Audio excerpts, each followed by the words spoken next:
Nadie sabe muy bien por qué la llamaban la ciudad satélite. Creo que fue un periodista quien acuñó la expresión para describir aquella zona. Antiguos campos de cereales y algarrobos convertidos en suelo edificable, donde crecieron viviendas para los inmigrantes que llegaron alrededor de los años 60. Hileras de bloques idénticos de ventanas pequeñas, rectángulos de inspiración soviética levantados en pleno franquismo.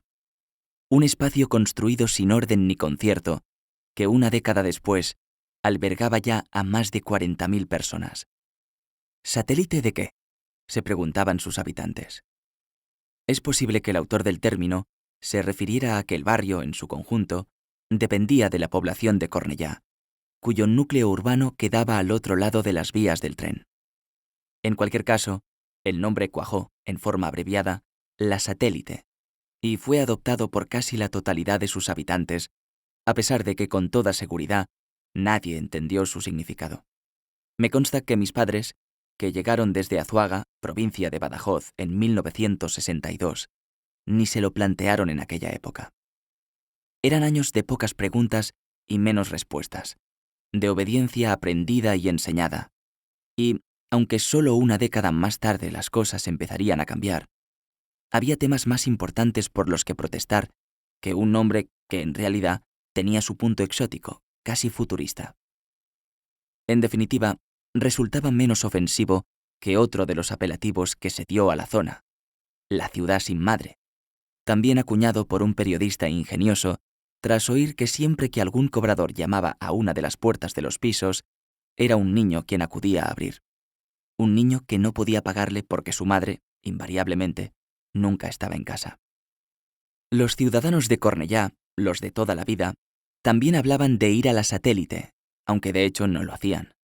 A pesar de que vivían en una ciudad obrera, carente por completo de glamour, aventurarse más allá de las vías del ferrocarril les parecía innecesario, y todo hay que decirlo, también desazonador e incluso peligroso.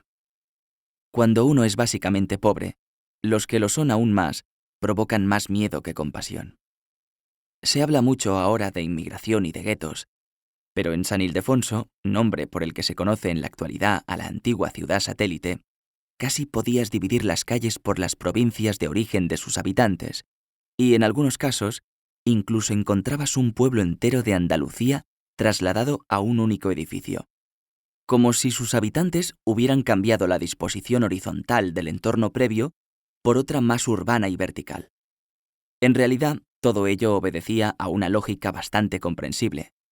Llegábamos y buscábamos la cercanía de los antiguos conocidos, de la misma manera que intentábamos reproducir nuestras costumbres.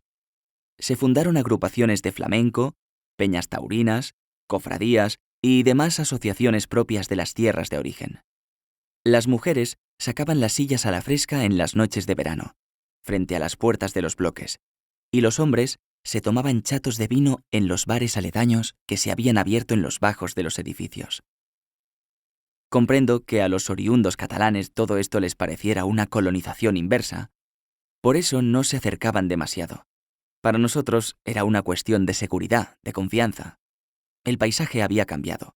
Las costumbres, en cambio, se resistían a hacerlo.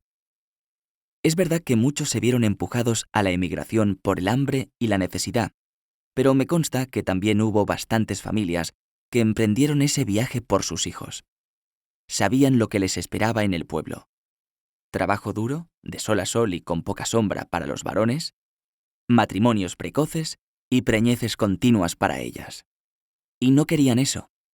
Mis padres lo dijeron, y lo repiten aún a menudo. Ya tenían 3 hijos cuando llegaron a la satélite, mi hermano y mis 2 hermanas, y de no haber sido por ellos, se habrían quedado en Azuaga, donde mi padre ganaba un jornal más o menos decente, a cambio de deslomarse trabajando en una finca. Pero por las noches, cuando se acostaban, se pasaban horas pensando en el futuro que aguardaba a su prole. No exigía demasiada imaginación, era más o menos el mismo que su presente, y un buen día decidieron agarrar los bártulos, liarse la manta a la cabeza y marcharse.